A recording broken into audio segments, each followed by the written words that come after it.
Hello everyone, good morning. কেমন আছো সবাই? আশা করি সবাই খুব ভালো আছো। মন্দিরাস ব্লগসের আরেকটি নতুন ব্লগে সবাইকে স্বাগত জানাই। আজ হচ্ছে বুধবার। সকাল থেকে জানো তো খুব বৃষ্টি হচ্ছে। এই দেখো চারিদিকটা আমি দেখাচ্ছি। অ্যাকচুয়ালি এটা আমার মেয়ের স্টাডি রুম, তো স্টাডি রুমের ভেতর থেকে দেখাচ্ছি। কারণ এই যে মেয়েকে রেডি করছিলাম, চুল টুল বেঁধে দিলাম, এবার মেয়ে স্কুল যাবে। কিন্তু এত পরিমাণ বৃষ্টি হচ্ছে বলবে, অন্যান্য দিন হলে না মেয়েকে আজকে স্কুলে পাঠাতাম না। কিন্তু কি বলো তো, এখন তো মেয়ের এক্সাম চলছে, তো সেই কারণে মেয়েকে যেতেই হবে স্কুলে। তো যদিও 11:30টার মধ্যে ছুটি হয়ে যাবে, কিন্তু তাও কি বলতো, এত বৃষ্টি হচ্ছে, ঝমঝম করে বৃষ্টি হচ্ছে পুরো। আজকে সাইকেল নিয়ে যেতে পারবে না, সেজন্য তো ওই জন্য ওর দাদুকে বলেছে ওকে পৌঁছে দিয়ে আসতে। এত পরিমাণ বৃষ্টি হচ্ছে সত্যি, তো বৃষ্টিতে মানে সাইকেল নিয়ে যাওয়াটা খুবই মুশকিল হয়ে যাবে।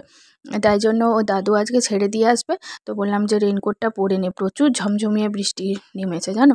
একবার করে ঝমঝম করে নামছে আবার কমছে। কাল রাত থেকে সেই যে শুরু হয়েছে, তো এখনো অবধি থামছে না। সকালবেলা ঘুম থেকে উঠে দেখছি প্রচুর বৃষ্টি হচ্ছে। কিছু করার নেই, তাই মেয়ে রেডি হয়ে গেল। এবার চলো, তোমরা সবাই আশীর্বাদ করো যেন আমার মেয়ে ভালো করে এক্সাম দিয়ে ভালো নাম্বার নিয়ে পরীক্ষায় ভালো রেজাল্ট করতে পারে। আর এই যে দেখো আমার ছেলে উঠে পড়েছে ঘুম থেকে। তো এই যে মুহূর্তগুলো জানো তো, এই মুহূর্তগুলো কিন্তু সত্যিই খুব মানে খুবই ভালো একটা মুহূর্ত। কারণ এই সব মুহূর্তগুলো কিন্তু কখনোই আর ফিরে আসবে না। তো এখন ঘুম থেকেও উঠে পড়েছে, উঠে তোমার বলছে যে আমি নেব। সবাইকে গুড মর্নিং কিছুতেই বলবে না। আমি যতবার বলছি বলো, ততবার কিছুতেই বলছে না। তো এবার আমি বিছানাটাও তুলে নেব। তো ততক্ষণে ও দেখো কিছুতেই বলবে না। তো যাই হোক, চলো, আমি আর কি করব। তো ও এবার ভিডিও করবে, সেজন্য ফোনটা ওকে দিতে হবে। তো চলো তাহলে ওকে ফোনটা আমি একটুখানি দিয়ে দিই। দেখো কেমন বৃষ্টি হচ্ছে, দেখেছো বেটু কেমন বৃষ্টি পড়ছে? দেখো বেটু দেখছে, বৃষ্টি দেখছে আমার বেটু, কেমন বৃষ্টি পড়ছে দেখেছো সোনা? দেখো কেমন বৃষ্টি হচ্ছে, মেঘটা দেখো একবার। আর যা গরম ছিল, এই যে বৃষ্টিটা হচ্ছে না, এটাই অনেক। পুরো চারিদিকে দেখো ঝমঝমিয়ে পুরো বৃষ্টি নেমেছে। সকাল থেকে এরকম চলছে জানো। আমার মেয়েটাও স্কুল গেছে তোমার ওই রেনকোট পরে, তোমাদেরকে তো দেখালাম। দেখো কেমন বৃষ্টি হচ্ছে চারিদিকে, তারপরে বেশ ঠান্ডা ওয়েদারটা।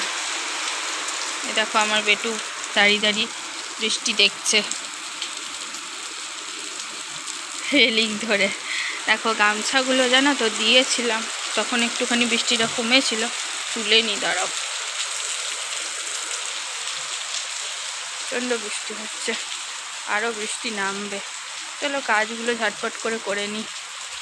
বৃষ্টি দেখা সব হয়ে গেছে, তারপর ওকে আমি মুখটা ধুইয়ে নিলাম, ব্রাশ করিয়ে নিলাম, জল খাইয়ে নিলাম। তারপর আমি নিচে গিয়েছিলাম, একটু দুধ নিয়ে এলাম। এবার খাওয়াতে বসিয়েছি ওকে। তো টিভিটা না চালিয়ে দিলে তো কিছুতেই বসে বসে খাবে না, তার মধ্যে থেকেও উঠে চলে যায়। কিন্তু যতটা সম্ভব হয় ওকে বসিয়ে রেখে খাওয়াই। তারপর ওকে খাওয়ানো কমপ্লিট করা হয়ে গেছে আমার। এখন একটু এই ঘরগুলো মানে দেয়ালগুলো একটু পরিষ্কার করব জানো তো। অনেক দিন হয়ে গেল পরিষ্কার করা হচ্ছে না, সময়ই পাচ্ছি না জানো তো। এত বেলাটা ছোট হয়ে গেছে। আর তারপরে আরও একটা প্রবলেম হয় জানো, সকাল টাইমটা আমি চুপচাপ থাকি বসে, কারণ ছেলের জন্য, ছেলের কাছেই বসে থাকি। তো কি হয়, আগে যখন মানে শীতকালটা ছিল তখন পাখা বন্ধ থাকতো, এখন তো কন্টিনিউয়াসলি পাখা চলে। তাই জন্য আমি সকালে এই রুমটাতে কোনো কিছু করতেই পারি না। আর তারপরে ও যখন ওঠে, তারপর ওকে নিয়েই আমার সমস্ত কিছু কাজ করতে হয়। তারপরে রান্নাবান্না করা, মানে প্রত্যেক দিন রান্নাবান্না যদিও করতে হয় না, তবুও ধরো একটা টাইম থাকে। তো তো সেই জন্য কি হয় বলো তো, আমার না এই রুমটাতে কোনো কিছু ঝাড়া ডাস্টিংয়ের কাজ কোনো কিছুই হচ্ছে না। আর সামনে পুজোও এসে গেল, পুরো একদম ঘরগুলো এরকম বাজে থাকবে সেটা তো ভালো দেখায় না। তো সেই জন্য আমি আজকে ওর ঘুম থেকে ওঠার পরে একটু টাইম পেয়েছি, আজকে রান্নাটা আমাকে করতে হবে না, মাই করবে। তো ও ঘুম থেকে উঠে গেছে, আর তারপরে ওকে খাওয়ানোও হয়ে গেছে। আমি ভাবলাম যে না, একটুখানি আজকে না এগুলো করে নিলেই নয়। আর আমার সকাল সকাল আজকে স্নান হয়ে গেছে। তো সেই জন্য ভাবলাম যে না, ঠিক আছে চলো আজকে আমাকে করতেই হবে। সেজন্য তাড়াতাড়ি করে তোমার করে নিলাম, মানে ঝটপট করে আর কি, যতটা সম্ভব হয় তো পরিষ্কার করে নিচ্ছি। আর এই রুমটার পাখাটা চলে বলে সকালবেলাতে আমার করা হয় না।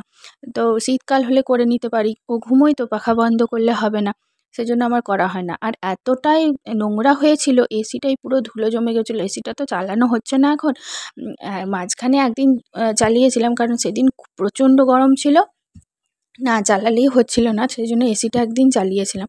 বাট এরপরে ভাবছি যে পুজোর পরে, বাপের বাড়ি থেকে ঘুরে আসার পরে তারপরে আমি এসিটা এই কাভার লাগিয়ে দেবো, কারণ আর এসির প্রয়োজন হবে না। পুজোর পর থেকে একটু একটু করে ঠান্ডা পড়তে থাকে, তো আর এসির প্রয়োজন হবে না, তখন কাভার লাগিয়ে দেবো। ফালতু ফালতু এরকম তোমার নোংরা হবে, ধুলো হবে। আর শীতকালে দেখবে ঘরদুয়ারের খুব নোংরা হয়। আর যতই যাই করো না কেন, কী হয় বলো তো, এই সাদা দেয়ালগুলোতে না কালো পুরো ধুলোর ছাপ পড়ে যায়, এত বাজে দেখতে লাগে কি বলবো। তো সেই জন্য আমি তোমার এগুলোকে একটু পরিষ্কার করে নিচ্ছি। এগুলো আগে প্রায়ই পরিষ্কার করতাম, তখন হয়ে যেত, এখন আর টাইম হয় না। এখন বেলাটা এতটা ছোট হয়ে গেছে, তারপর আমি লাইভে আসি, তো সেই কারণে আমার হয় না, হয়ে ওঠে না। তো আজকে ওই জন্য সকাল সকাল হাতের কাজগুলো একটু ঝটপট করে সেরে নিচ্ছি। আর ওইদিকে দেয়ালগুলোও পরিষ্কার করে নিলাম, আর ওদিকে আমাদের ফটো ফ্রেমটাও পরিষ্কার করে নিলাম। টিভিটা ওকে চালিয়ে দিয়েছি, কিন্তু টিভিটা চালিয়ে দিলে কি হবে, ও সমানে আমার স্ট্যান্ডটা নিয়ে এদিক আর ওদিক করছিল। যাই হোক চলো, ওইদিকে তোমার সব কিছু হয়ে গেছে। তারপর এখন দুপুরবেলা হয়ে গেছে, তারপর এখন ওকে খাওয়াতে বসলাম।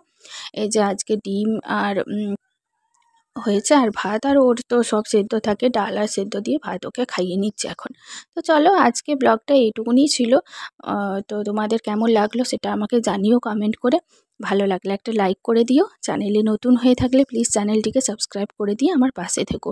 আর পাশে থাকা বেল আইকনটা অবশ্যই ক্লিক করে রেখো, তাতে করে তোমাদের কাছে নোটিফিকেশনটা সবার প্রথমে পৌঁছে যাবে। চলো, আজকের মতো আমি ব্লগটা এখানেই শেষ করছি। তোমাদের সাথে আবার দেখা হবে নতুন একটা ব্লগের সাথে। ততক্ষণের জন্য তোমরা ভালো থেকো, সুস্থ থেকো, পরিবারের সকলকে ভালো রেখো। আর আমার এই ব্লগ যারা ফেসবুকে দেখছো, তারা প্লিজ আমার ফেসবুক পেজটিকে ফলো করে দিও। চলো, আজকের মতো টাটা, বাই বাই সবাইকে। সবাই ভালো থেকো, সুস্থ থেকো, পরিবারের সকলকে ভালো রেখো।